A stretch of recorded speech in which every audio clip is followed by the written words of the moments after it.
Everyone knows kids can be savage, and I know that firsthand. When I was in high school, my parents decided that I could do with more regular social contact, especially with kids my age, because I tended to tuck myself away in my room and just game all day. But instead of affecting my social life positively, staying in the school's dorm just made me retreat into my shell even more. Hi, I'm Kim. And in high school, I was made fun of for my weight and eating habits. And this is the story of how I found the strength to face my tormentors. Yes, I know, eating too much and gaming all day isn't healthy. I'm not stupid. I just love food, and I love games. And what little social contact I had growing up was mostly consisted of kids being mean. So why would I go out and meet more of them when life has pretty much taught me how awful people can be to each other? So I dreaded the day I had to move into the school dorm. And I was right to dread it, because as soon as I got there, I met my roommates. They were an awful trio named Bella, Taryn, and Coral, and I already knew them from their reputation of being mean girls. I protested and begged for my parents to cancel my dorm stay. I pleaded for them to at least find me a different room. Why did I have to stay there instead of going home with my parents like most of the kids did? But they just said that everything was already settled and that I should find a way to get along with everyone at the dorm.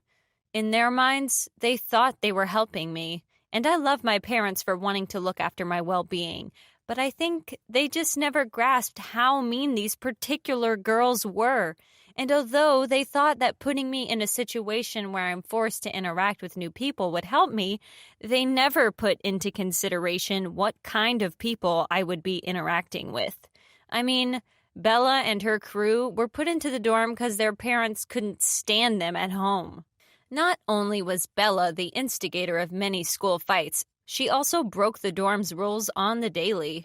Her boyfriend Gabe was always hanging out at our room, despite it being a clear rule that no visitors were ever allowed except for parents and immediate family. Not only that, but Bella, Taryn, and Coral would regularly break curfew. I bet the only reason they haven't been suspended or expelled was because Bella's dad regularly gave massive donations to the school. So the girls got a free pass. Until recently, that is, when Bella went too far and was involved in a missing persons investigation. The trio had picked on a boy in our year until he'd had enough that he decided to run away. And finally, the girls were forced to lay low. Unfortunately, that meant they were on the market for a new target, and because they couldn't go around just doing as they pleased anymore, they had to focus their frustrations on someone close by. And yes, they chose me, their quiet, mousy roommate. They had a lot to pick on, as Bella made clear one day when she confronted me. I was reading an urban fantasy book about teenage wizards when she suddenly burst into the room, her cronies behind her. She looked me up and down, took the book from my hands, and threw it into the trash.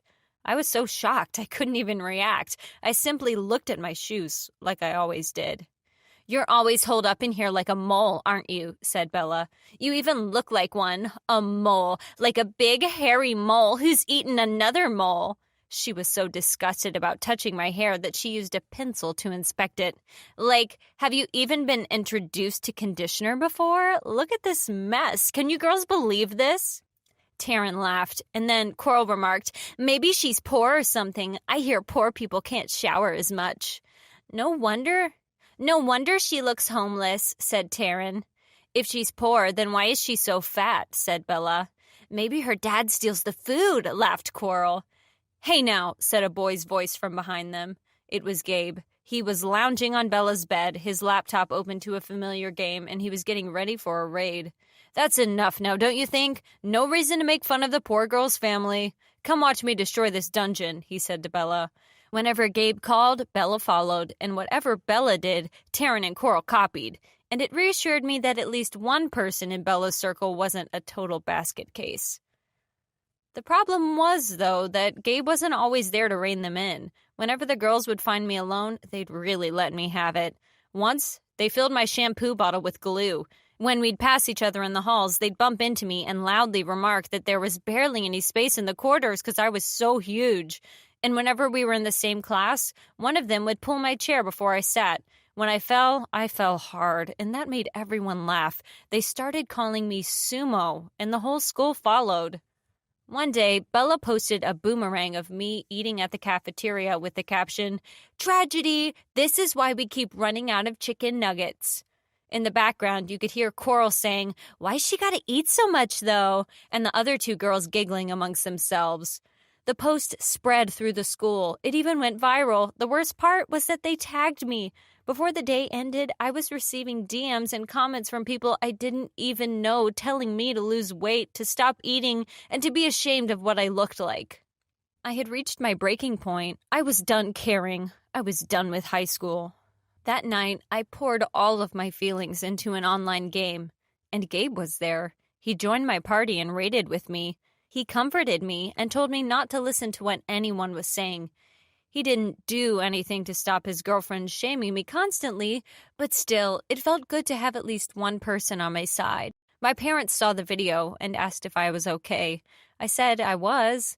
I wasn't going to run to my parents for something like this. The year I spent in the dorm taught me that I was stubborn when it came to fighting my battles. Gabe and I spent weekends raiding together, until one night, Bella came from behind me and ripped my headphones off. "Who told you you have any right to spend time with my boyfriend?" she said. "Who do you think you are?" said Taryn. "Homewrecker," accused Coral. "Wait, what?" I laughed. "Homewrecker? You're not married, you know that, right?"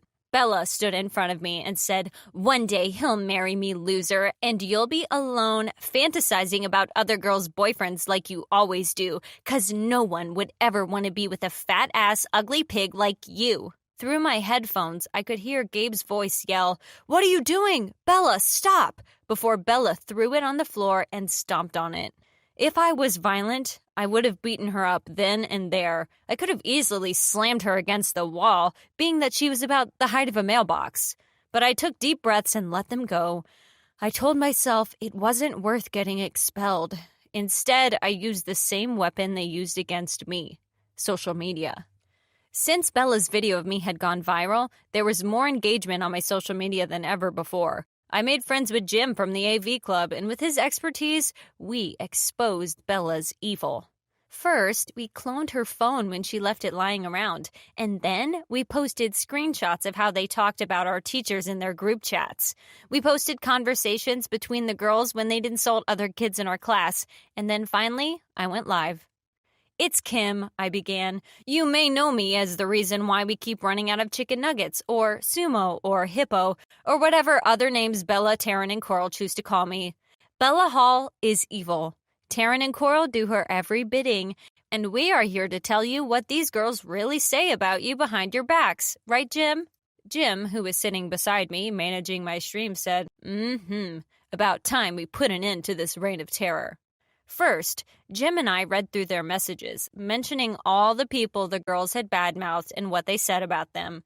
Then I brought up an old classmate. "Remember when you shamed that boy who stuttered? What was his name? Dan? You remember him, right, Jim?" I said. "Oh yeah, Dan," remarked Jim. "I had biology with Dan. He was actually a really cool dude, even though people kept making fun of his stutter. Dan, you may not hear this, but we all wish you're doing all right." "And what did you do to Dan, huh, Bella?" I said into the camera. "Because of you, he's been missing for a month. How do you sleep at night, you monster? It really sucks that your parents allowed you to be the way you are and that society lets things like this happen. Listen here, I love myself, and it's a daily struggle to tell myself that because of people like you. To everyone else, no matter what you think is wrong with you, no matter what shape, color, gender, or creed you are, love yourself. Be happy and comfortable in your own skin. And if someone tries to make fun of you because of that, pay them no mind. The only reason they're trying to bring you down is because they can't rise up by themselves. Those people are just sad, sad trolls who can only feel good about themselves when they make other people feel bad. They are the real tragedy." The next day, the trio approached me in the cafeteria looking like they were about to raise hell. But then, the table next to mine rose to defend me, and so did the next table until the cafeteria surrounded us. Realizing that she was beat, Bella began to react. "We're not done here," she said. "Looks like we are," I said, maintaining eye contact with her. "You're so cool," said Gabe before Bella, Taryn, and Coral dragged him away. Soon enough, it seemed the mean girls and I were indeed finished. Bella, Taryn, and Coral's parents were so ashamed of them, they took them to a different school. That week, Gabe reached out to me. He said he'd broken up with Bella and wanted to date me.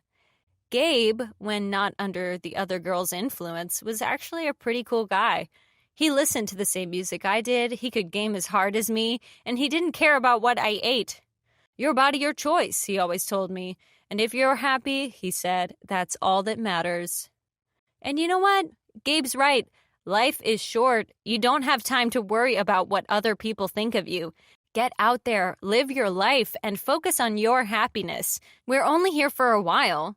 We might as well make it count.